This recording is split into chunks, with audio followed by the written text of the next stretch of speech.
Em nome dos organizadores, eu quero dar bom dia a todos os companheiros. Saudações. Companheiro Socorro, lamento não poder participar deste encontro. Nesta data, me encontro em comunidades quilombolas de Alcântara, Maranhão, discutindo e ratificando os direitos dessas comunidades diante do Ministério da Defesa, que teima em convencer o governo a sonegar direitos históricos. Desejo sucesso ao encontro. O companheiro Bem, que é o Silvio Bem, representará os ainda petistas maranhenses que lutam contra a dinastia do senhor José Saddam Mubarak Sarney.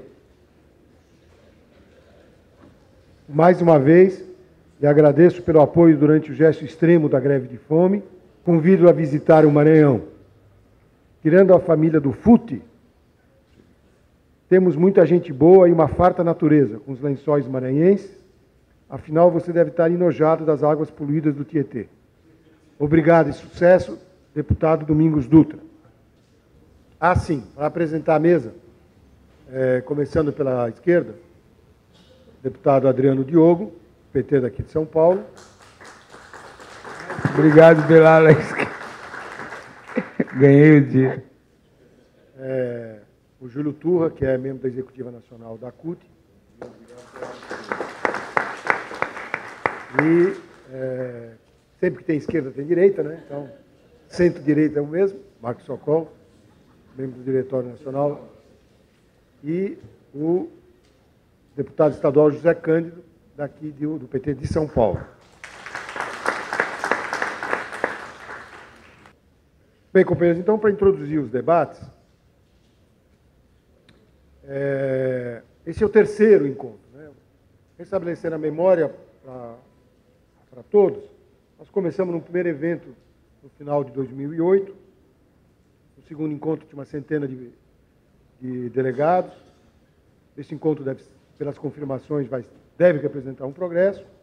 No ano passado, meados do ano, fizemos uma reunião nacional por ocasião da convenção oficial, e de lá saiu uma convocatória que veio sendo discutida ao longo do segundo semestre, com apoio de 30 candidatos em diferentes estados, candidatos a deputado em diferentes estados. Naquela ocasião, evidente que a questão principal do país, e portanto para nós, era a perspectiva da campanha presidencial que se abria.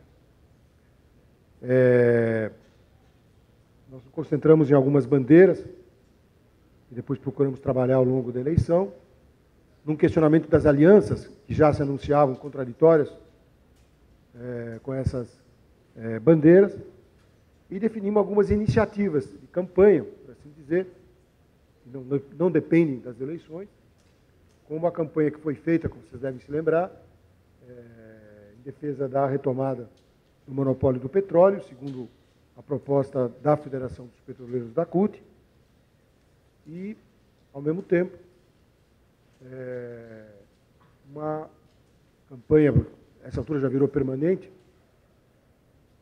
pela retirada das tropas brasileiras do Haiti, no caso, relacionada com a preparação de uma conferência que se decidiu apoiar, internacional, que se realizou em Argel, no final do ano passado, onde se constituiu um comitê. Depois o Júlio vai ter a oportunidade de detalhar essa questão. Com esses objetivos lá atrás, essas iniciativas, aonde nós estamos? Bom, com certeza, eu acho que o diálogo petista, a flexibilidade, a paciência e uma certa modéstia para não querer considerar resolvidos problemas complexos que não estão resolvidos, pode, não obstante, reivindicar, e eu acho que já há parcelas importantes do partido que nos reconhecem como sendo alguns dos mais decididos, se não os mais decididos, defensores dos princípios, né? Da fundação do partido, né? Da independência política dos trabalhadores, da defesa, em primeiro lugar, das necessidades dos trabalhadores sobre qualquer outro cálculo, soberania nacional como uma bandeira essencial. São algumas das questões que eu acho que, ao longo desse período, a gente vem consolidando. A campanha presidencial, eu acho que os companheiros vão ter oportunidade de falar mais. Eu só queria pontuar uma opinião no quadro do debate, e ela foi decidida, na realidade,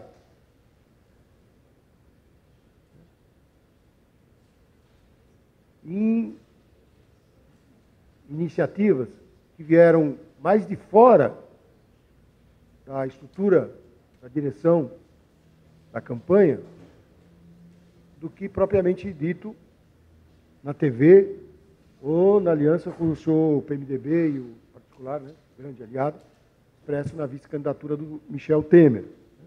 A campanha foi decidida, na verdade, do primeiro para o segundo turno. Muita gente surpresa pelo fato de ter um segundo turno. Havia até uma certa perplexidade naquele momento. E nós vimos a reação da militância. No interior do Ceará, enfrentando a cúpula do PSDB em Canindé. Aqui em São Paulo, estourando o aparelho lá da gráfica, utilizada pela direita da igreja para manipular a opinião pública contra a candidata do PT. E nas ruas, em Campo Grande, no Rio de Janeiro, peitando, né, a candidatura. Eu dou esses 3 exemplos, sem querer ser exclusivo, apenas para pontuar fatos e iniciativas completamente alheias à estrutura da coordenação da campanha e da estrutura do partido, que foram decisivas. Não apenas que contribuíram, mas que foram decisivas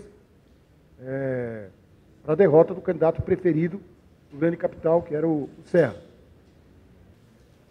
E eu acho que não vou chocar ninguém se eu disser que mais parece que a agenda dos derrotados foi a vitoriosa. Você olhar pelo lado da decisão de cortar 50 bilhões do orçamento, de subir ainda mais, puxar a taxa de juros e de interromper a política de valorização do salário mínimo. Evidente que isso não é tudo.